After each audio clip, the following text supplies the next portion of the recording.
A todos, muchas gracias por estar con nosotros en un nuevo encuentro virtual. El día de hoy nos acompaña Armando Sánchez Málaga, quien es socio en John Ruesta Sánchez Málaga y Bacino Abogados. Es doctor en Derecho por la Universidad de Barcelona. Es profesor y docente en nuestra maestría en Derecho de la Empresa, y de hecho es encargado de del curso de compliance dentro de la maestría. Y bueno, sobre todo agradecerte, Armando, por estar con nosotros, y podemos iniciar cuando tú indiques. Buenas noches, Abelardo. Muchas gracias a ti por la presentación y a la Escuela de Posgrado por la invitación para esta sesión. Y por tu intermedio, agradecer a todos los interesados, ¿no?, en participar de esta sesión, que de alguna manera es una clase modelo y al mismo tiempo una que resumen, ¿no?, de las ideas importantes sobre el compliance, ¿no? Que es una de las líneas de investigación luego más actuales, ¿no?, y a la que se le da importancia muy alta a programas de maestría, ¿no? Yo voy a hacer una presentación a continuación bastante breve que he denominado Empresa, Prevención de Riesgos Graves, ¿no? Y voy a presentar unas ideas que se realizan en clase, ¿no? Si bien esto es una clase modelo, ¿no?, yo quiero una presión, ¿no? Es una clase modelo, o mejor dicho, es un modelo de la parte expositiva de una clase, ¿no? Pero en la maestría se privilegia mucho, ¿no?, el trabajo colaborativo, ¿no?, el trabajo grupal, el trabajo participativo, ¿no?, y el desarrollo de casos, ¿no? Las clases las hacemos en base a casos, ¿no? Pero claro, en una presentación modelo de algunas ideas generales sobre el compliance, hacer eso no tendría mucho sentido, ¿no? Y quiero precisarlo para que sepan que las clases de la maestría no son expositivas, ¿no? Lo que van a ver hoy sí es una exposición, una presentación de ideas que buscan tener un contenido práctico, ¿no? Y al final tener una ronda de intervenciones, ¿no?, de participaciones con sus preguntas, opiniones, comentarios que deseen plantear. ¿Bien? Dicho esto, entonces vamos a ir de inmediato con la presentación. Como les decía, yo he titulado esta mini clase, ¿no?, Empresa y Prevención de Riesgos Graves, ¿no? El compliance es una estructura de prevención de riesgos de incumplimiento normativo, sobre todo de riesgos, ¿no? Si bien es una estructura que es para prevenir riesgos de toda naturaleza en nuestro país, a partir de la vigencia de la ley 30.424, el compliance está muy enfocado en prevenir básicamente dos problemáticas. Por un lado, la corrupción, y por otro lado, algunos temas financieros vinculados al lavado de activos y al financiamiento del terrorismo, ¿no? Claro, riesgos muy graves, ¿no? Pero eso no quiere decir que sean los únicos riesgos que sean objeto de prevención en los compliance, ¿no? Vamos a ver a continuación que el ámbito de actuación puede ser mucho más amplio. Yo voy a ir a esta sesión en 4 partes muy puntuales. En la primera, quiero hacer referencia a la relación que existe entre la noción de riesgo y la empresa.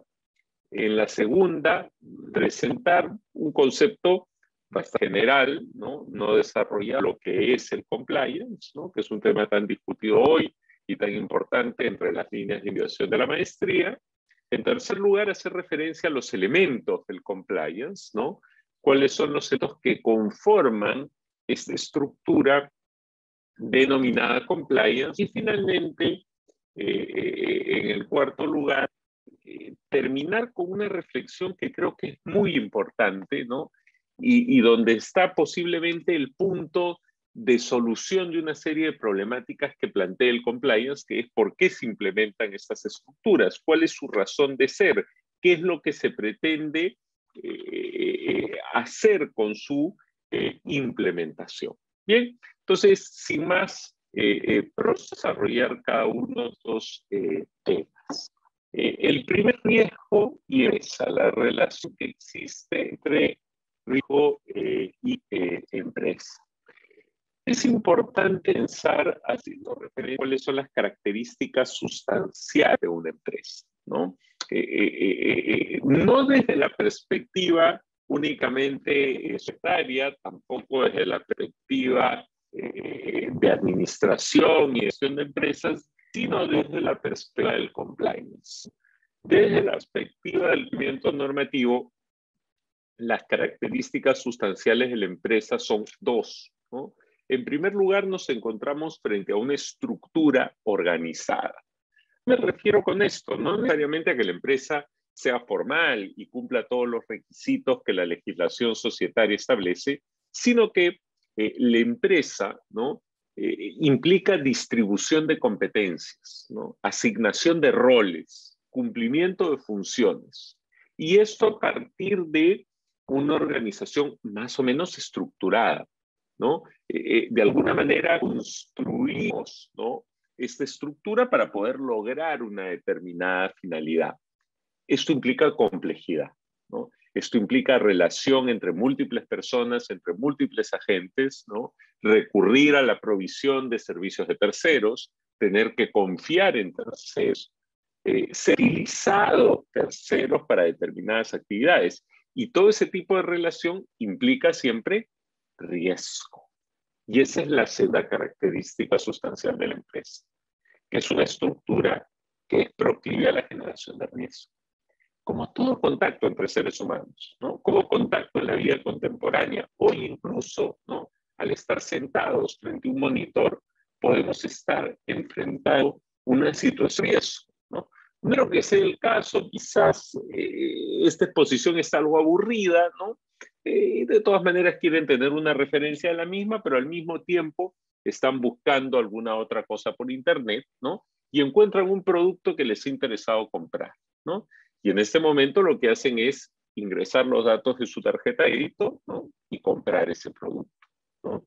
Esa actividad que implica un contacto entre el ser humano, su tarjeta de crédito y el monitor que está detrás del monitor, ¿no?, quien realiza la acción, y implica una situación de riesgo. Cuando uno va a un mercado, un supermercado a comprar producto, ¿no?, vía origen, no necesariamente conoce, sabe un registro sanitario, si tiene una fecha de vencimiento, no sabe si necesariamente está en buen estado. Esa relación, ¿no?, entre sujetos anónimos que no se conocen implica un riesgo. Bueno, la empresa basa su estructura en ese tipo de relaciones. Entonces, las características sustanciales de la empresa, ¿no?, nos permiten definirla desde el punto de vista del compliance, ¿no?, como aquella estructura organizada que es proclive a la generación de riesgos. ¿Qué cosas son riesgos desde este punto de vista? Los riesgos implican dos cosas. Por un lado, incertidumbre, ¿no? La posibilidad de que se produzca una consecuencia negativa, la posibilidad de que se produzca un contratiempo, una desgracia, de que alguien o algo sufra un perjuicio o un daño. ¿De acuerdo?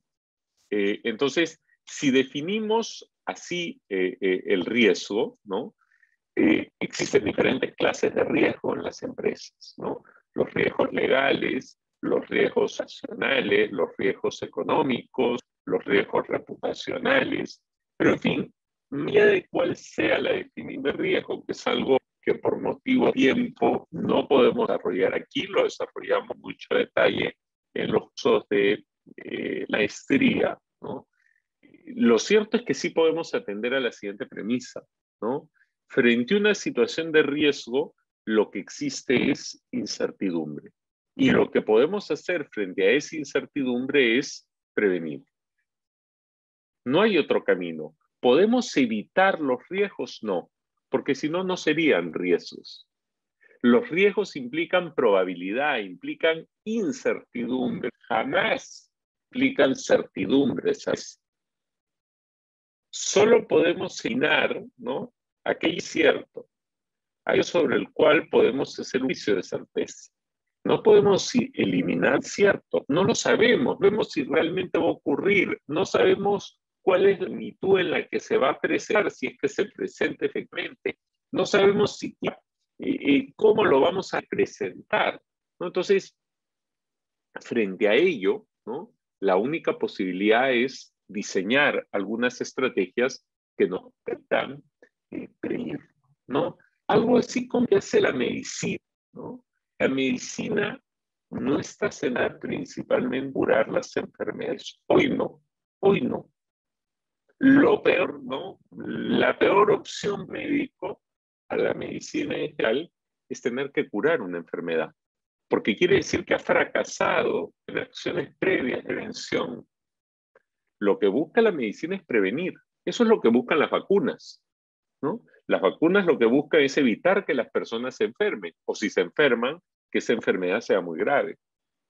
Y en ese sentido, ¿no?, buscan evitar, ¿no?, tener que llegar al extremo de la curación, tratamiento, que no siempre va a ser efecto. Ese chip que está muy bien incorporado en las ciencias naturales, en la medicina, quizás los abogados, ¿no?, y los gestores de las empresas deberíamos incorporarlo, ¿no? También tomar algunas decisiones. Es algo que no se suele hacer, ¿no? Esa es la premisa que busca plantear el compliance. Busca ir en una línea distinta a la del derecho tradicional, ¿no? El derecho tradicional es como el derecho del tratamiento, de la cura, ¿no?, de la reacción, de la responsabilidad, ¿no? El derecho del compliance busca más bien adelantarse, ¿no?, ser más como la medicina, establecer estrategias de prevención. ¿Bien? Eso es entonces el primer punto, la relación entre riesgo y empresa. Dicho esto, un segundo punto que quisiera desarrollar es cuál es el concepto de compliance. ¿Qué cosa es el compliance? El profesor chileno Osvaldo Artat, quien es además profesor invitado de la maestría, tiene un artículo muy interesante sobre esta materia, donde define compliance como un conjunto de medidas adoptadas por la empresa para controlar dentro de lo exigible los peligros de infracción al ordenamiento jurídico que pueden derivar de su actividad. ¿De acuerdo?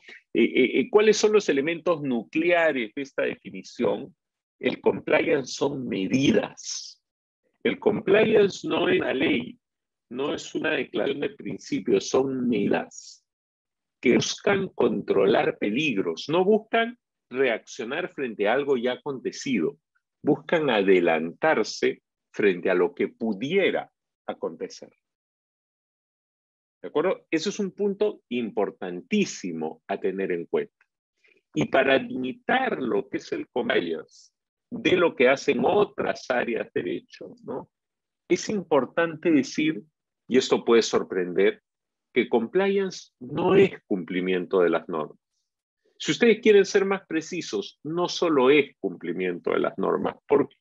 Porque si fuese cumplimiento de las normas, como es la traducción del inglés al español, compliance, cumplimiento normativo, no. No es eso. Si fuera eso, no serviría de nada. Ya es cumplimiento de las normas el derecho en general.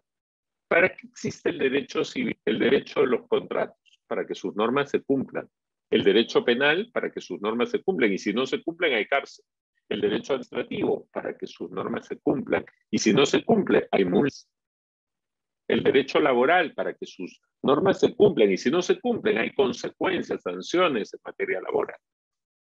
Entonces, tener una nueva área o rama del derecho que se dedique al cumplimiento de las normas no tiene mucho sentido, ¿no?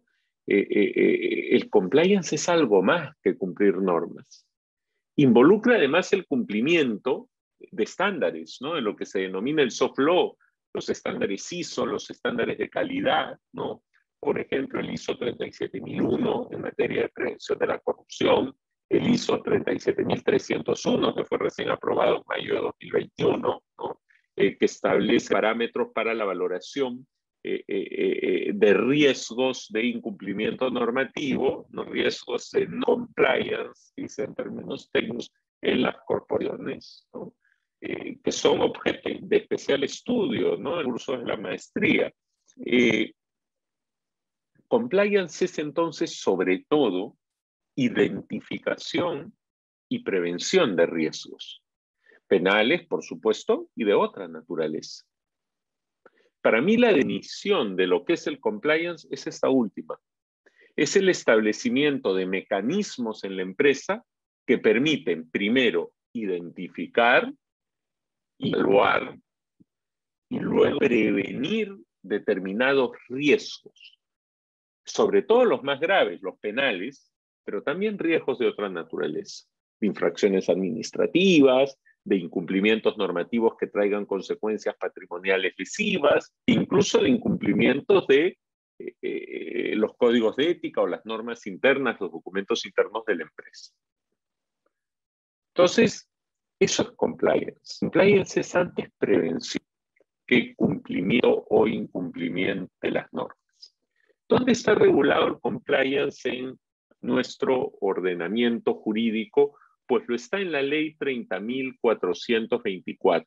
Esta es una norma que fue aprobada el año 2016, ha sido modificada ya 2 veces, el año 2018, el año 2019, tiene un reglamento y recientemente la Superintendencia del Mercado de Valores ha emitido unos lineamientos a inicios de este año, definitivos sobre cómo aplicar esta normativa.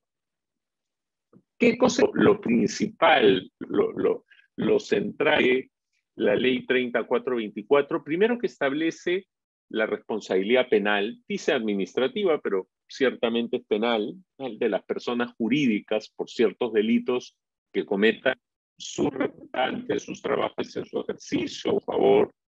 ¿Qué delitos? Básicamente la corrupción, pago de activos y el cemento del terrorismo. Pero eso es lo que nos interesa de todo este curso, compliance. Lo que nos interesa es lo que establecen sus artículos 17 y 12. Nos dice si la persona jurídica ha implementado un modelo de prevención adecuado ante delitos, eso es un compliance. Va a eliminar su responsabilidad y ya no es responsable para el Estado. Y que lo hace después de que se cometió el delito como un simple arrepentimiento, ¿no? Reconciliación con el derecho, devuelve el derecho, podría atenuar, disminuir o mitigar su responsabilidad. Esta es la primera vez que de forma expresa y con carácter general se introduce la figura del compliance a una legislación de esta naturaleza en nuestro país, ¿no? Por eso esta norma es tan importante. Bien. Con esto cerramos el segundo punto y pasamos al tercero.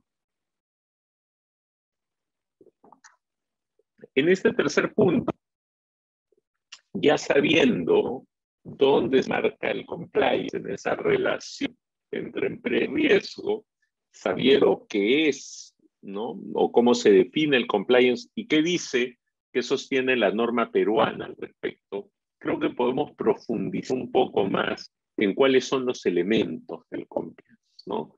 Para que exista compliance en la empresa, ¿no? Tienen que existir como mínimo 3 elementos, ¿de acuerdo? ¿Cuáles son esos 3 elementos? En primer lugar, tiene que haber cultura de cumplimiento. En segundo lugar, tiene que haber un perfil de riesgos. Y en tercer lugar, el modelo de prevención en estricto, que es lo que exige la ley 3424.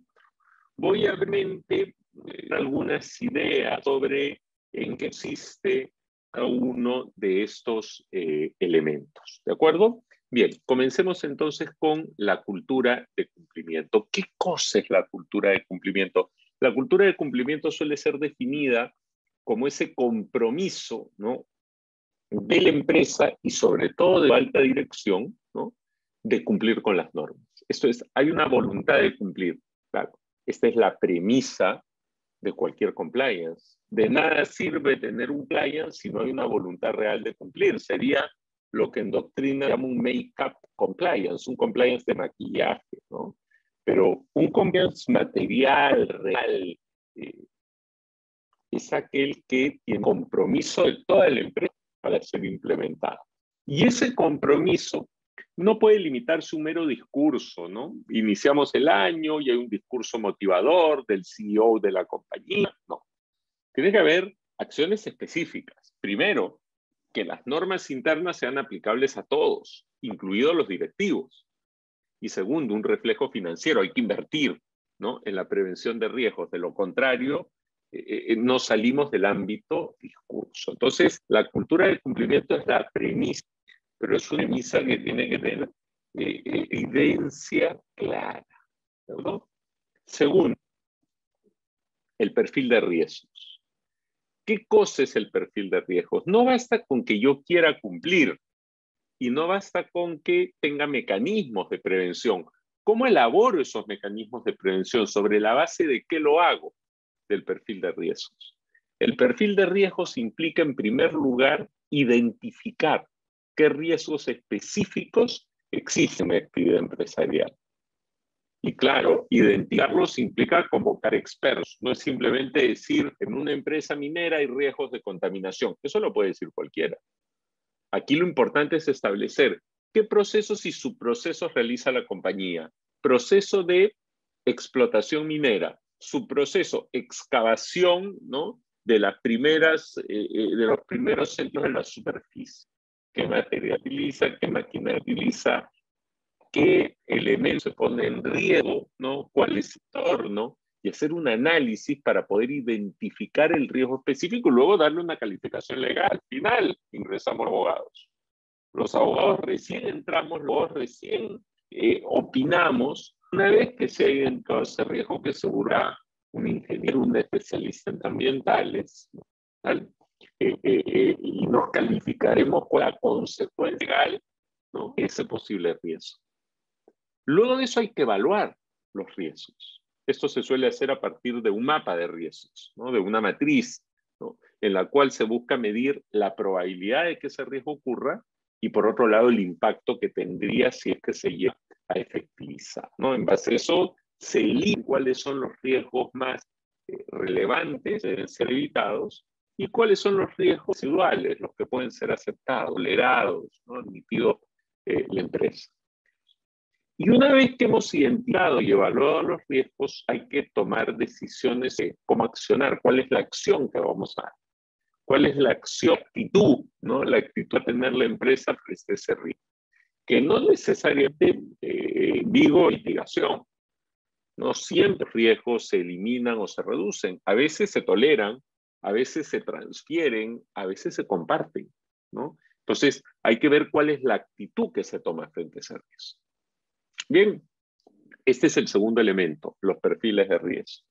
Y finalmente, el tercer elemento, que es el que está regulado en la ley, es el establecimiento de un modelo de prevención. Esto es, con cultura de cumplimiento, elaboramos un perfil de riesgos para identificar y evaluar los riesgos y ver qué acciones podemos tomar. Bueno, el modelo de prevención ya es la materialización de esas acciones. ¿Cuáles son los elementos mínimos del modelo de prevención? Que es una estructura, ¿no? Es una estructura dentro de otra estructura que es la empresa. Pero el modelo de prevención implica estructura, implica desarrollar procedimientos para prevenir efectivamente riesgos de incumplimiento normativo en las empresas. Sus elementos mínimos, ¿no?, pueden ser varios, ¿no? Los que establece la ley, ¿no?, y la doctrina, ¿no?, son básicamente 5. No están los 5 en la ley peruana, ¿no? Pero creo que es importante hacer referencia a los mismos, ¿no? Primero, tiene que existir un oficial de cumplimiento, un órgano de cumplimiento y monitoreo que esté a cargo de liderar, ¿no?, la implantación y el desarrollo del sistema, ¿no?, de compliance. No es el responsable del compliance, porque el responsable es la empresa, representada por la alta dirección.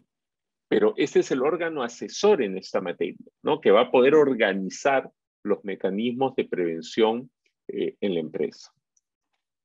En segundo lugar, un compliance, un modelo de prevención adecuado debe contar con protocolos de prevención, ¿no? Esto es herramientas específicas de prevención, guías que lo que permiten es orientar al personal de la empresa en la toma de decisiones frente a situaciones de riesgo. De nada sirve tener un código ético, muchas normas internas, capacitar y tomar examen a mi personal. Porque estudian para el examen, aprueban lo que necesitan como trabajadores y se olvidan. Lo importante es saber qué hacer frente a una situación de riesgo. ¿Qué hacen mis vendedores si le piden un soborno? ¿Qué hacen para invitar, ¿no? o dar algún tipo de atención a un potencial cliente? Son situaciones de riesgo, ¿no? ¿Cómo tramitan una licencia, ¿no? Sin incurrir en riesgos de corrupción? Eso se explica en los protocolos con un lenguaje sencillo, no de abogados, ¿no? Hay protocolos orgánicos que regulan la estructura de la empresa y la función de sus órganos. Hay protocolos procedimentales que regulan, por ejemplo, el funcionamiento de los canales de denuncia o el uso de tecnologías de información de empresa. Y frente a los protocolos que nos interesan, los sustantivos, que aquellos que atienden a la prevención de la corrupción, la relación de ceros con clientes, no client, con conocimiento de los nuevos trabajadores, del personal, selección del personal, etcétera, etcétera. Estos protocolos son guías, entonces, herramientas específicas que nos dicen cómo actuar frente a determinadas situaciones de riesgo. Un tercer elemento del modelo de prevención son los canales de denuncia, ¿no? Es necesario contar con un sistema en el cual mis trabajadores puedan denunciar posibles situaciones de riesgo. ¿Para qué? Para poder actuar. ¿Cómo? A través de un sistema de investigaciones y de disciplina de la empresa, ¿no? Donde que se haga un proceso judicial, lo que se va a hacer es indagar sobre lo ocurrido, ¿no? Y poder oponer algún tipo, ¿no?, de medida correctiva frente a lo ocurrido. Y finalmente, todo modelo de prevención debe contar con recursos, con un modelo de gestión de recursos financieros, ¿no?, que le otorgue los recursos adecuados para reducir el riesgo de comisión de los riesgos de delitos, ¿no?, de los riesgos graves de los que se trata. Esa es la estructura entonces del compliance. Primero, cultura de cumplimiento como premisa. Segundo, un análisis en base a un perfil de riesgo. Y tercero, un modelo de prevención bien estructurado. Su oficial de cumplimiento, sus protocolos, su PLG de denuncia, su sistema de investigaciones internas y disciplina, sus recursos financieros. Ese es el mínimo para hablar de compliance en la actividad empresarial. ¿El compliance es para todos? Es una buena pregunta. El compliance es costoso, claro. Será más costoso cuando más compleja y riesgosa se pide a una empresa en concreto. Nuestra ley dice que todos pueden implementar compliance, hasta una microempresa. Yo aún tengo mis dudas, ¿no?, de los costos de transacción que ello genere y si es viable para una empresa. Creo que toda empresa y toda organización está en la capacidad de tener estrategias de prevención de los riesgos. Pero cuando son estrategias menores y muy sencillas, difícilmente podemos hablar de compliance, ¿no? De compliance como una estructura de prevención, como una estructura con procedimientos orientados a la prevención. Así que yo ahí haría una reflexión muy fina, ¿no?, sobre si realmente podemos hablar o no de compliance en estricto sentido del término. En fin, dicho esto, y para ir concluyendo en estos últimos minutos, la primera vez que hablamos sobre compliance o que escuchamos sobre compliance, una pregunta fundamental es: ¿y por qué simplemente compliance? ¿Para qué sirve? ¿Todo es necesario? Ante tantas décadas ha vivido el hecho en la empresa sin compliance, ¿no? ¿Cuál es el sentido, ¿no? Hay tres grandes motivos que se esgrimen en torno a esto. En primer lugar, los motivos de ética corporativa. En segundo lugar, los motivos legales para evitar la responsabilidad legal. Y en tercer lugar, por motivos económicos. Voy a dar algún comentario sobre cada uno de ellos y con ello concluiré, o a modo de conclusión diré, ¿no? Algunos elementos.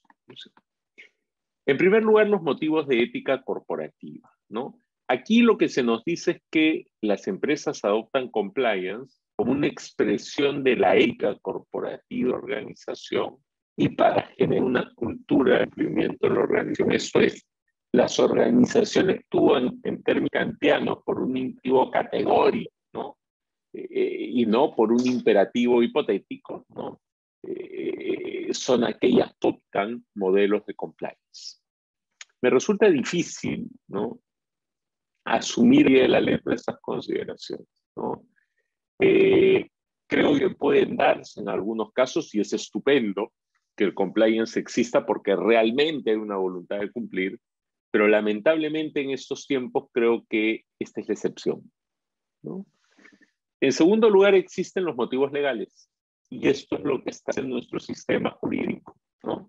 ¿Por qué adoptan compliance las empresas? Porque hoy el tema está entre comillas de moda, porque se discute tanto, porque todas las empresas están preocupadas en adoptarlo, porque la ley 3424 es dio sanciones. Entonces lo que ven las empresas es exonerarse de responsabilidad, genera detección oportuna de conductas ilícitas, ¿no?, y evitar conductas o delictivas de los miembros de la organización. Entonces, claro, el motivo por el cual se adoptan compliance es básicamente por temor a la ley. Lo que hay es una autorregulación coaccionada. ¿Eso está bien? No voy a decir que está mal, pero creo que es insuficiente. Esto puede promover más bien compliance de maquillaje, ¿no? Mecanismos oportunistas para evitar la responsabilidad. Por lo real que deberían guiar, en mi opinión, la adopción de compliance en la empresa son los motivos económicos. Por ejemplo, un compliance puede permitir reducir costos en la gestión de los riesgos, en las primas que se pagan por los seguros. Piensen ustedes, si yo tengo un automóvil y tengo varios choques durante el año, al siguiente año la prima del seguro sube. Pero si soy cuidadoso, tengo una preventiva y tengo pocos accidentes o ninguno, pues mi prima se mantiene o inclusive podría reducirse. Segundo, con el compliance puedo recibir beneficios. Si soy una empresa que cotiza en bolsa, mi rating se puede ver crecido. Genero más confianza en mis clientes y potenciales inversionistas. Y en algunos países incluso puedo acceder a subsidios del Estado. Y finalmente, el compliance me puede permitir contratar con el Estado o con terceros. Puedo obtener más puntos en un concurso público, una contratación del Estado. O puedo acceder a contratos con estados extranjeros. O incluso ya hay empresas de otros países que exigen para firmar contratos con empresas peruanas que tengan protocolos anticorrupción, hayan adoptado la norma ISO 37001, 37301 o tengan un compliance. Entonces, el incentivo económico, creo yo, también es de fundamental importancia. Se adopta el compliance para poder generar, ¿no?, algún tipo de beneficio económico. Yo creo que es necesario ver, sobre todo el segundo y el tercer motivo. Es necesario no solo tener incentivos negativos de coacción a adoptar el modelo de prevención de riesgos, sino también incentivos positivos, ¿no? Incentivos que hagan ver a las organizaciones la oportunidad de compliance, un mecanismo de actuar preventivamente y al mismo tiempo tener un rédito que es finalmente el objetivo, ¿no?, de la actividad empresarial. En fin, para concluir con la presentación, yo diría 3 conclusiones. La primera conclusión es que compliance no es cumplimiento normativo, implica prevención. La segunda conclusión es que para que haya compliance en la empresa tienen que reunir serie de elementos: cultura de cumplimiento, perfil de riesgo y modo de prevención. Y la tercera conclusión es que en la lógica de exista compliance en la empresa no se intervienen motivos éticos y jurídicos, el miedo a la acción, sino también económicos, y habría que ver la manera de explotar mejor esos motivos económicos para generar una mayor cultura de cumplimiento. Uno irá integrado, pero más allá de motivaciones que están, finalmente generará mayor prevención de los riesgos, que es lo que finalmente se quiere en el mercado. Bien, con esto concluyo esta presentación general de ideas sobre compliance, que es lo que se discute en muchos de los cursos de la maestría, y quedo a su disposición si hubiera alguna pregunta o comentario que se quisiera realizar. Muchas gracias por su atención. Muchas gracias, Armando, por la ponencia bastante interesante. Sí tengo ya algunas consultas. La primera es de César Remigio Santos, que nos pregunta, ¿no supone un tratamiento jurídico inequitativo el que las personas jurídicas no sean sancionadas penalmente por tener un programa de compliance, mientras que por otro lado las personas naturales no tienen la posibilidad de eliminar su responsabilidad pese a haber tomado medidas para prevenir riesgos? Y otra consulta, también de César Santos. Entiendo que las empresas solo crean programas de compliance si es que los costos de su creación son menores que los costos de una sanción penal. En ese caso, parece que estos programas de cumplimiento tienen un problema de origen. ¿Podría comentar su postura respecto a este tema? Sí, por supuesto. Con las preguntas que son muy interesantes. Comienzo por lo segundo, ¿no? Evidentemente los costos de transición tienen que ser evaluados, ¿no? Podemos tener un modelo de prevención que es estupendo, que elimina los riesgos, pero que genera que lo hagan insostenible en el tiempo. Eso no sirve de nada, ¿no? Justamente tiene que haber una ponderación y por eso se hace el tren de riesgos. Lo que busca este mapa de riesgos, ¿no? Es justamente evaluar qué riesgos son relevantes para hacer el compliance económicamente viable, ¿no? Entonces, ese juicio de la viabilidad económica del compliance creo yo que es fundamental y que es lo que hay que tener en cuenta justamente al tomar la decisión sobre la implementación del compliance, ¿no? Ahora, hay que tener en cuenta finalmente que el compliance es un objetivo, una línea de acción, ¿no? No es un punto de llegada, ni es un punto de partida, ¿no? Es una premisa que se tiene en cuenta para organizar mejor la empresa. Sí, hay objetivos puntuales, pero no con el compliance vamos a eliminar la posibilidad del delito. Con el compliance vamos a cerrar absolutamente la posibilidad de persecución penal de la empresa. No, es más bien una forma de comportarse, una forma de organizarse empresarialmente que lo que busca es reducir costos, que lo que busca es reducir riesgos, mejorar la reputación de la empresa o no afectarla, ¿no? Generar estabilidad en la empresa, ¿no? Es una forma de conducta, ¿no? Organizativa, una forma de conducta empresarial, conducta corporativa. Eso relación a la segunda pregunta. La primera, es injusto. A ver, lo que pasa es que estamos frente a sujetos distintos. Habría que preguntarnos qué las personas jurídicas son sometidas a responsabilidad, si es que lo son de hecho propio por un tercero. Parece hoy que está más o menos establecido un modelo mixto, ¿no? Las personas jurídicas son responsables porque un tercero come un delito, ¿no? En su beneficio o a su favor. Ese tercero no veo injusta su responsabilidad porque tiene un poder de decisión sobre sí mismo, crea un riesgo, lo hace con conocimiento, ¿no? Entonces, creo que su responsabilidad está justificada, ¿no? Ahora, la persona jurídica se hace responsable por el hecho de ser cero, ¿no? Y además, por no haber adoptado, ¿no? Y ahí viene lo mixto, el modelo es mixto, que se hace responsable de no haber adoptado determinadas estrategias, ¿no? De prevención de esos riesgos, ¿no? Entonces, que los elementos por los cuales es responsable una persona jurídica o es responsable de su representante son distintos. No sería poco interesante plantear la posibilidad de que las personas naturales tengan modelos de prevención de sus propios riesgos, pero sería algo así como reconocer, ¿no? Que las personas naturales son proclives al delito, proclives al riesgo, ¿no? Sería una visión bastante desesperanzadora de la sociedad, ¿no? En fin, porque es un tema que se puede plantear, ¿no? Pero los niveles de responsabilidad son distintos, ¿no? Entonces no veo necesariamente un nivel de justicia en eso.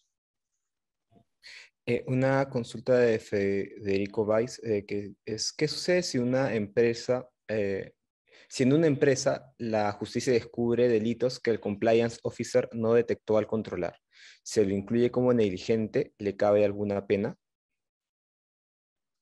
A ver, en principio, gracias por la pregunta, el compliance officer no es responsable de los delitos que cometan terceros, es responsable de tener un modelo de prevención, de capacitación, de difusión de la información y de seguimiento, ¿no? No tiene un deber de garantía directo, salvo dos escenas. Primero, sea el oficial de cumplimiento de los activos de un sujeto dado, así la empresa del sistema financiero y otros, y sí.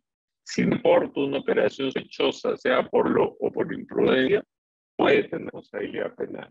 Y lo segundo es algo común, poco deseable, que se le haya delegado, ¿no?, al oficial de cumplimiento, al compliance officer, un deber de supervisión específico, ¿no? Y claro, ahí se vuelve garante, ¿no?, de evitar un determinado riesgo. Por ejemplo, garante de la prevención de incidentes laborales contra la salud y seguridad de los trabajadores, ¿no? Pero por definición, el oficio de cumplimiento no es responsable de esos delitos, ¿no? Pudo haber mejor su trabajo, quizás, responsabilidad legal, societaria, civil, ¿no? ¿De acuerdo? La regla es que su responsabilidad debiera ser penal, si no, desincentivamos absolutamente el rol de compliance officer. Por otro lado, incentivaríamos a los ciudadanos de la empresa a cometer delitos, porque finalmente quien va a su responsabilidad o la responsabilidad principal es el oficial de cumplimiento, ¿no? Y no es crear una figura naturaleza, sino todo lo contrario, reducir el riesgo empresa. En fin, esa sería mi respuesta. El otro, tenemos una consulta de Susana Quintana que es, ¿cómo se presupuesta la creación de un programa de compliance? ¿Se determina su costo según las multas o los egresos por incumplimiento? A ver, agradezco la pregunta. No hay un formato, quizás por ahí deberíamos costar para establecer cómo diseñar un compliance. Eso depende de cada vez en concreto, de su realidad, de su economía, de los riesgos de datos, ¿no?, de personas involucradas. Entonces, de su actividad en general, no hay una fórmula, no hay una fórmula. ¿Cómo se presupuesta la realización del compliance? En base al perfil de riesgo, ¿no? El perfil de riesgos y el mapa de riesgos, la matriz de riesgo, establecer qué riesgos hay que reducir. Y simplemente provisionar las eventuales multas o las eventuales sanciones. Es más bien financiar acciones que se consideren necesarias para evitar incurrir en esa situación. Contratar quizás a un despacho externo que se encargue de recibir las denuncias y de tramitarlas, ¿no? Contratar un par de especialistas que capaciten, que hagan algunos protocolos, ¿no? Contratar al oficial de cumplimiento a tiempo completo, ¿no?, para que organice un sistema y él mismo presupuestos, necesidades, pero es algo que se va a tener que construir en la realidad empresarial en concreto, ¿no? Es eso. Mm, Bueno, también tengo una última pregunta que es sobre nos pregunta Alan Muñoz si es que compliance proporciona seguridad jurídica o en todo caso, ¿cómo se relaciona la seguridad jurídica con el compliance? Gracias por la pregunta. Yo creo que definitivamente proporciona seguridad jurídica en la medida que tenemos una empresa que está mejor organizada, en la medida que tenemos una empresa que identifica cuáles son sus riesgos y hace previsible lo que puede ocurrir, ¿no? Y en la medida que es una empresa que genera más confianza en sus inversionistas, en los terceros que se relacionan, genera más predictividad, ¿no? ¿Qué se puede esperar empresa que es previsor, que está bien asegurada, ha identificado sus riesgos, que tiene más el compliance, mecanismos de actuación frente a situaciones en las materialices, en las que se comete el delito o la infracción o la falta que fuera, ¿no? Pero entonces, definitivamente provee seguridad jurídica, provee una mayor predictibilidad de costos, ¿no? Menos sorpresas en el camino. Listo, creo que estamos cerrando ahí todas las preguntas. Muchas gracias a Armando por acompañarnos esta noche. Solo quería acotar de que esta clase modelo se da dentro del marco del, de la campaña de admisión de la maestría en Derecho de la Empresa con mención en Gestión Empresarial y maestría en Derecho de la Empresa a secas, eso sin mención, que iniciará el 25 de octubre, este lunes. Si quisieran tener alguna información, pueden hacerlo a través del correo electrónico que está ahora en el chat o a través de WhatsApp, a través del número telefónico que también he colocado en el chat. Bueno, sobre todo quería decir muchas gracias a todos por estar con nosotros esta noche. Muchas gracias a Armando por primero la ponencia que nos has brindado y segundo por absolver creo que varias consultas que nos han llegado a través del chat. Y bueno, espero que todos tengan unas buenas noches y de hecho un buen inicio de fin de semana. Muchas gracias Armando por acompañarnos. Gracias a todos, gracias a ti Abelardo y a la maestra y gracias a todos por su interés.